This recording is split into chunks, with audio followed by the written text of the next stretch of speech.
تعرف ايه يا عمر هي اخطر جريمه ممكن تعملها في اوروبا سنه 1299؟ القتل مثلا. لا مش الاكل السرقة. ولا حتى السرقه. اخطر جريمه ممكن تعملها انك تكتب صفر. اه والله زي ما بقول لك كده.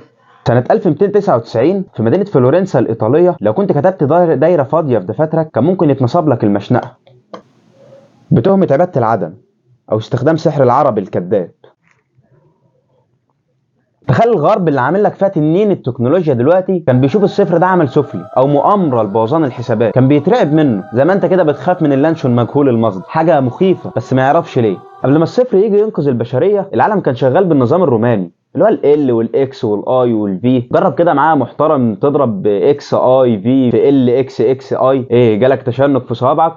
دي بقى كانت حياه الناس. التجاره كانت عباره عن خناقات والمهندسين كانوا بيبنوا البيوت بالبركه، لدرجه انك لو عايز تكتب رقم مليون كنت محتاج كراسه 28 صفحه عشان ترص الحروف جنب بعضها. ما كانش فيه لا شيء، فلو عايز تكتب 105 كنت بتكتب 15 وتدعي ربنا بقى ان بيقراها يعرف ان فيه هوا في النص. العالم كان فاضل له تكه وهيفرقع من الغباء الحسابي، لحد ما الفكره ظهرت في الهند سنه 628 ميلاديه. جه عالم اسمه براهاما جوبتا وحط اساسيات للرقم صفر، زي مثلا ان الصفر في اي حاجه بصفر وصفر زائد اي حاجه بهي الحاجه دي، بس ما كملش، هو فضل على كده بس الفكره كانت خام محتاجه حد يلمعها. وهنا ظهر البطل الحقيقي، العالم المسلم محمد بن موسى الخوارزمي اللي جه سنه 825 ميلاديه في بغداد وحط رجل على رجل وقال للهنود بس سيبوا لي انا الطلعه دي انا هظبطها. قال لهم تسلم ايديكم على الصفر. الخوارزمي ما خدش الصفر يحطه زينه، ده اخترع بيه النظام العشري. هو اللي قال للعالم الصفر ده يا جماعه هو البابا اللي بيحجز الخام. الصفر لو وقف على يمين الواحد سبحان الله هيبقى 10،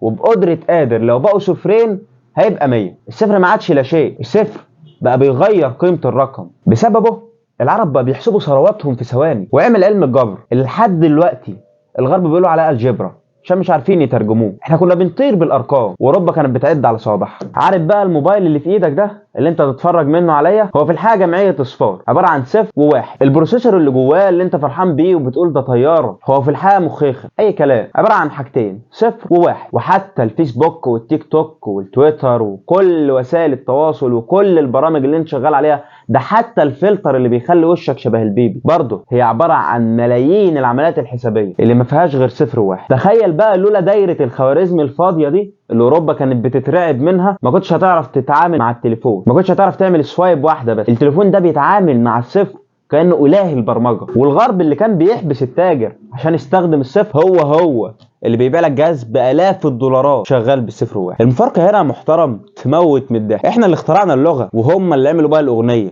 وبقى لنا تذاكر. الحقيقه المره محترم ان الغرب عايش لحد النهارده في قمه التطور بفضل مفتاح احنا اللي صنعناه في بغداد والاندلس. احنا اللي علمنا العالم ان العدم له قيمه، بس هم اللي عرفوا يستثمروا في العدم ده صح. الصفر بدا عندنا كعزه وفخر، ودلوقتي احنا بقينا على الشمال في المعادله التكنولوجيه، وهم خدوا الصفر بتاعنا ده وطاروا بيه. هم خدوا اللاشيء بتاعنا وصنعوا بيه كل شيء. هم امنوا بقوه الفكره وكملوا المشوار، واحنا فضلنا واقفين عند ذكريات المجد بتاعتنا. الصفر ما كانش رقم ضعيف لانه فاضي، الصفر كان اقوى رقم لانه الوحيد اللي قدر يدي قيمه لكل الارقام اللي جنبه. التاريخ دايما بيعلمنا ان اللي بيخاف من التغيير بيفضل واقف مكانه، وان اللي بيفهم قيمه الفكره البسيطه بيملك المستقبل.